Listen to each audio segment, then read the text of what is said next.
अरे हळूच बोलतो, ज्याचा आत्मा तो दुखतो ना त्याला कळते. तुम्ही अजून सिमेंटच्या बिल्डिंग मध्ये आहे, आम्ही शेतीवर जातो, आम्हाला माहित आहे.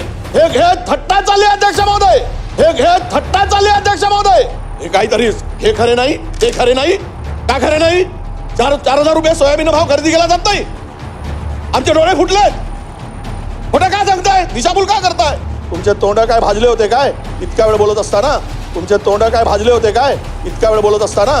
राज्यात अनेक ठिकाणी शासकीय कापूस खरेदी केंद्र सुरू झालेले नाही. सोयाबीनला हमी भाव मिळत नाही. याबाबत विरोधकांनी आक्रमक भूमिका घेत सरकारची कोंडी केली. शेतकऱ्यांच्या प्रश्नावर पणन मंत्री जयकुमार रावल यांनी थातूर मातूर उत्तरं दिली. यावरून विरोधक संतापले. सरकारने दिलेले उत्तर म्हणजे शेतकऱ्यांची थट्टा आहे, असा आरोप काँग्रेस आमदार विजय वडेट्टीवार यांनी केला. CIIने कापूस खरेदीसाठी टाकलेल्या अटीमुळे कापूस खरेदी केली जात नाही. कापूस खरेदीची मर्यादा देखील कमी आहे. परदेशातून भारतात कापूस आल्यावर कापसाचे भाव पडणार. कापसाच्या 50 पैकी 40 गाड्या परत पाठवल्या जातात.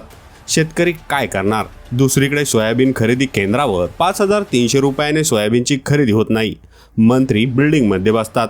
आमच्याबरोबर शेतकऱ्यांच्या बांधावर या, म्हणजे खरी परिस्थिती कळेल, असा जोरदार हल्लाबोल विजय वडेट्टीवार यांनी महायुती सरकारवर केला. अध्यक्ष महोदय, ही पूर्ण शेतकऱ्यांच्या तोंडाला पाणी पुसण्याचाच प्रकार दिसतोय सरकार या उत्तरातून. पण शेतकऱ्यांच्या भावना समजून घ्यायच्या नाहीत, ज्या वस्तुस्थिती आहे ती मांडायची नाही, लपवायची. अध्यक्ष महोदय, मंत्री महोदयाकडून या प्रश्नाच्या उत्तराला शेतकऱ्यांना दिलासा देणारं उत्तर अपेक्षित होतं. अध्यक्ष महोदय, काय काय उत्तर दिलं? अहो तुम्ही जरा डोळे उघडे बघा, जाऊन बघा व्यापारी काय करतायत. आणि तुम्ही CCI 21 क्विंटल हेक्टरी खरेदी होत होता. किती क्विंटल आलाय? पूर्वी तर 10 क्विंटल होता, आता 15 क्विंटल केला हेक्टरी कापूस CCIने. आणि अध्यक्ष महोदय, लांब धाग्याचा कापूसच घेतात, तो रिजेक्ट करून फेकून देतात. आलेल्या 50 गाड्यापैकी 40 गाड्या वापस केल्या जात आहेत. जरा माहिती घ्या. अरे हळूच बोलतो, ज्याचा आत्मा तो दुखतो ना त्याला कळते. तुम्ही अजून सिमेंटच्या बिल्डिंग मध्ये आहे, आम्ही शेतीवर जातो, आम्हाला माहित आहे. काय तुम्ही गमत करू नका, भावना समजून घ्या. योगेश साहेब, हे थट्टा चालली अध्यक्ष महोदय. अरे 15 क्विंटल कापूस तुम्ही CCI खरेदी करते, त्यामध्ये बदल करता आला नसता. 21 क्विंटल होती पूर्वी की नाही? मंत्री महोदयांनी सांगावं. 15 क्विंटल का केली? मनामध्ये आरडाओरड केली. आणि विशेष म्हणजे अध्यक्ष महोदय, यामध्ये षडयंत्र काय? जो कापूस निर्यातीवर हे 0% पहिले 12% होता, आता 0%वर आणला. म्हणजेच परदेशातून मोठ्या प्रमाणात कापूस भारतात येईल, मोठ्या प्रमाणात. आणि इथे कापसाचे भाव पाडण्याचं षडयंत्र आहे. का गरज होती? जे 12% निर्यात शुल्क होती, आपल्या आयात शुल्क होती, ती कमी करण्याची गरज काय होती? जुन्यावर आज का आणलं अध्यक्ष महोदय? याचं उत्तर मंत्री महोदयांनी द्यायला नको, पाठपुरावा करायला नको. उद्या इथले कापसाचे भाव पडणार नाहीत. माझा स्पेसिफिक प्रश्न असा अध्यक्ष महोदय, मला मी मंत्री तुमच्या उपस्थितीमध्ये सांगतो, ह्या मंत्री महोदयांना आणि यांच्याबरोबर पुन्हा 3-4 सत्ताधारी आणि 3-4 विरोधी पक्षाच्या आमदारांना घेऊन चला कुठल्या खरेदी केंद्रावर. आपण आदेश द्या तिथून, आणि वस्तुस्थिती आल्यानंतर सरकारचे डोळे उघडतील. हे काहीतरी हे खरे नाही, ते खरे नाही. का खरे नाही? 4,000 रुपये सोयाबीन भाव खरेदी केला जात नाही. आमचे डोळे फुटलेत. खोटं काय सांगताय? दिशाभूल का करताय? म्हणून माझी विनंती आहे आपल्याला अध्यक्ष महोदय, हात जोडून विनंती आहे. मी म्हटल्याप्रमाणे आजच्या संध्याकाळी जरा चला म्हणा खरेदी केंद्रावर, काय शेतकरी काय परिस्थिती आहे ती. आणि केवळ ज्या CCIने खरेदी करताना ज्या अटी घातल्यात ना, त्या वाचानं जरा ध्यानपत्र. त्या खरेदीप्रमाणे त्या कापसाची खरेदी होते काय, आणि किती टक्के शेतकरी खरेदी करतो, शेतकऱ्यांचा माल घेतला जात आहे. उघड उघड इथे फसवणूक आहे. आणि तरी पण तुम्ही त्याला उत्तर देत नाही समोर. तुम्ही म्हणा ना की ठीक आहे, यामध्ये आम्ही केंद्र सरकारला पत्र लिहू, थोडासा तरी दिलासा द्या. अरे 21% करणार का? पहिला प्रश्न. कापसाची खरेदी प्रति क्विंटल पूर्वी होती, CCI खरेदी करत होता, ते 21 क्विंटल करणार का? हा पहिला प्रश्न. अध्यक्ष महोदय. आणि नाही 21च खरी, आता ते 30 म्हणलं तर पुन्हा ते घेतली अध्यक्ष महोदय.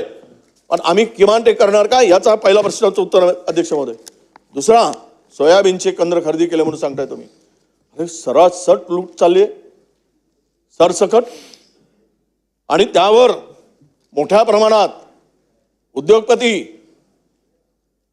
भरून भरून सोयाबीन भारतात आणतायत. हा भाव जर आत्ता खरेदी झाला नाही तर महिन्याभरामध्ये सोयाबीन 3000वर येईल. लिहून ठेवा, 3000वर येईल. आणि त्या श्रापामुळं तुमचे जे सगळं आहे ना ते उद्ध्वस्त होईल. इतका पाप घेण्याचं काम सुरू झालं अध्यक्ष महोदय. म्हणून सोयाबीन केंद्र पुरेशी खरेदी करत असताना तुम्ही हमीभाव सांगितला ना 5600 रुपये, कुठल्या 5300 रुपये, कुठे कुठे साहेब एक सांगावं, तुम्ही मंत्री महोदयांना आमच्याबरोबर पाठवा, आम्ही छातीवर हात ठेवून सांगतो. कुठल्या खरेदी केंद्रावर सोयाबीन 5300 रुपयांनी खरेदी केलाय आम्हाला दाखवा जरा. वस्तुस्थिती तर लक्षात घ्या. तुमचे तोंड काय भाजले होते काय इतक्या वेळ बोलत असताना? मला बसून बोलताय माझ्याकडे काय कशाला वेळ घालवायचा? माझ्याकडे सोडून द्या ना. मी रेकॉर्डवर घेतलं नाहीये. मला अजिबात माझा स्वभाव आहे. तुम्ही माझ्याकडे 30 वर्ष झाले आम्ही काही काम करतो. काल याने प्रश्न म्हणून सांगावा, सोडून द्या. भावना समजल्या पाहिजेत.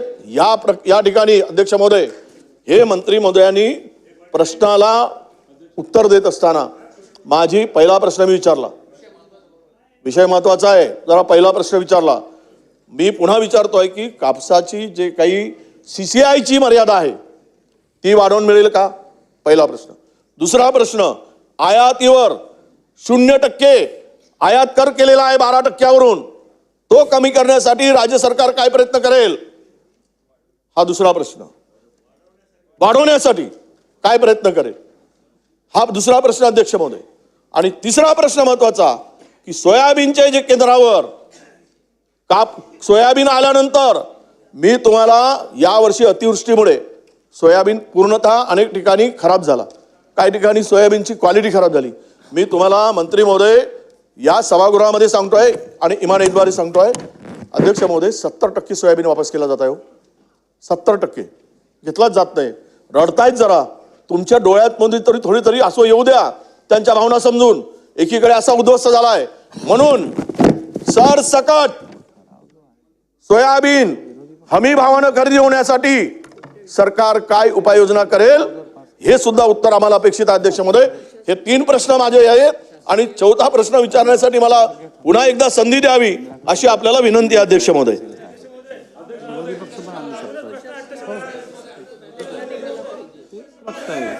अध्यक्ष महोदय, CCI संदर्भात ही केंद्राची खरेदी असते अध्यक्ष महोदय. याच्या माध्यमातून मागच्या वेळेस जवळपास आपण 10,714 कोटी रुपयाची कापसाची खरेदी केली होती. मागच्या वेळेस आपल्याकडे 124 केंद्र होते. यावेळेस आपण 168 केंद्र त्याच्यामधनं आपण नवीन स्थापन केले. त्याच्यामधनं 156 केंद्र हे कार्यान्वित आहे अध्यक्ष महोदय. आणि अध्यक्ष महोदय, केंद्राने जे गाईडलाईन्स दिलेत त्याच्यामध्ये त्यांनी कुठल्या कुठल्या जिल्ह्यामध्ये त्याचा एक फॉर्म्युला दिला. त्या फॉर्म्युल्याप्रमाणे कापूस खरेदी संदर्भात त्यांनी काय आपल्याला त्याच्यामध्ये निकष ठरवून दिलेत. त्या उपर मागच्या 4-5 दिवसापूर्वी राज्याचे मुख्यमंत्री यांनी इंटरव्ह्यू करून त्याच्यामध्ये मॅक्सिमम कसं आपल्याला मिळता येईल. कारण आपल्याकडे एक आपल्याला विषय इथे जरा समजून घेण्याची गरज आहे की ज्यावेळेस आपण एकीकडे आपण इन्शुरन्ससाठी आपण मागणी करतोय, वडेट्टीवार साहेब, हा विषय जरा समजून घेणं गरजेचं आहे. आणि बाजूला आपण कॉम्पन्सेशन पण देतोय. ज्यावेळेस आपण कॉम्पन्सेशन देतो त्यावेळेस आपल्याला मिनिमम पाहिजे असतो आणि आता विक्री करायचं म्हणून आपल्याला मॅक्सिमम पाहिजे. हे पॅरलली ज्यावेळेस आपण चालवतो याच्यामध्ये फार मोठा विरोधाभास होत असतो आणि म्हणून ती अडचण आपल्याकडे आली. कारण की कृषी विभागाने जो त्यांची गाईडलाईन काढली त्या गाईडलाईनच्या आधारावरच आपल्याला इन्शुरन्स ठरवत असतो आणि त्याच गाईडलाईनच्या वेळेस आपलं म्हणणं आहे की आता मॅक्सिमम आपण करावं. तरी देखील 25%चा अधिक आपण आता मॅक्सिमम करण्याचा प्रयत्न केला आणि त्याच्यामध्ये नवीन निकष 3 तारखेला आपण दिले आणि त्या पद्धतीने आपली आता खरेदी चालू आहे. अध्यक्ष महोदय, सोयाबीन एक मिनिट वडेट्टीवार साहेब, अध्यक्ष महोदय, सोयाबीन बद्दल बोलतोय ना अध्यक्ष, 1 मिनिट 2 मिनिटं. सोयाबीन संदर्भात अध्यक्ष महोदय, सोयाबीन संदर्भात मागच्यापेक्षा 9% वाढ करून आपण जे मिनिमम सपोर्ट प्राइस आहे यावेळेस 5,328 आहे आणि त्याच्या माध्यमातून कोणीही केंद्रावरील FAQचा माल असेल तर त्याला 5,328 रुपये प्रमाणे खरेदी होत आहे, ती चालली आहे, लाखो टन खरेदी केली आहे. या व्हिडिओवर तुमची प्रतिक्रिया कमेंट बॉक्समध्ये नक्की लिहा.